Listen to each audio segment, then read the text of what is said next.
ಹನುಮಂತಯ್ಯನವರು ಕಟ್ಟಿಸಿದಂಥ ವಿಧಾನಸೌಧ ಕರ್ನಾಟಕದ ಏಕೀಕರಣ ಸಂಕೇತವಾಯಿತು. ಎಸ್.ಎಂ. ಕೃಷ್ಣರವರು ಕಟ್ಟಿಸಿದಂಥ ವಿಕಾಸ್ ಸೌಧ ಆಧುನೀಕರಣ ಮತ್ತು ಜಾಗತೀಕರಣದ ಸಂಕೇತ ಆಯಿತು. ಗಾರ್ಡನ್ ಸಿಟಿ ಅಂತಕ್ಕಂಥ ಬೆಂಗಳೂರು ಸಿಲಿಕಾನ್ ಸಿಟಿ ಆದಂಥ ಕೀರ್ತಿ ಗೌರವ ಎಸ್.ಎಂ. ಕೃಷ್ಣ ಅವ್ರಿಗೆ ಸಲ್ತದೆ. ಪ್ರಪಂಚದ ಯಾವುದೇ ದೇಶದ ಗಣ್ಯ ವ್ಯಕ್ತಿಗಳು ಭಾರತಕ್ಕೆ ಬರಬೇಕಾದ್ರೆ ಮೊದಲು ಬೆಂಗಳೂರಿಗೆ ಬಂದು ನಂತರ ದೆಹಲಿಗೆ ಹೋಗುವಂಥ ರೂಢಿ ಎಸ್.ಎಂ. ಕೃಷ್ಣರವ್ರ ಕಾಲದಲ್ಲಿ ಆಯಿತು.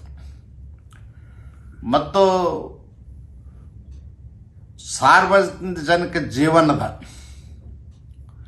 ಕೀರ್ತಿ ಗೌರವ ಘನತೆ ಗೌರವ ಹೆಚ್ಚಿಸಿರ್ತಕ್ಕಂಥ ಸುಸಂಸ್ಕೃತ ರಾಜಕಾರಣಿ ಎಸ್.ಎಂ. ಕೃಷ್ಣರು. ಅವರ ಅಗಲಿಕೆಯಿಂದ ನಮಗಾಗಿರ್ತಕ್ಕಂಥ ನೋವು, ಅವ್ರ ಕುಟುಂಬ ವರ್ಗದವ್ರಿಗಾಗಿರ್ತಕ್ಕಂಥ ನೋವು ಸಹಿಸುವಂಥ ಶಕ್ತಿ ಭಗವಂತ ದಯಪಾಲಿಸಲಿ ಅಂತ ಹೇಳ್ತೇವೆ, ಪ್ರಾರ್ಥಿಸ್ತೇನೆ. ಮೃತರ ಆತ್ಮಕ್ಕೆ ಭಗವಂತ ಚಿರಶಾಂತಿಯನ್ನು ನೀಡಲಿ ಅಂತ ಹೇಳಿ ಪ್ರಾರ್ಥನೆಯನ್ನು ಮಾಡ್ತೇನೆ. Media network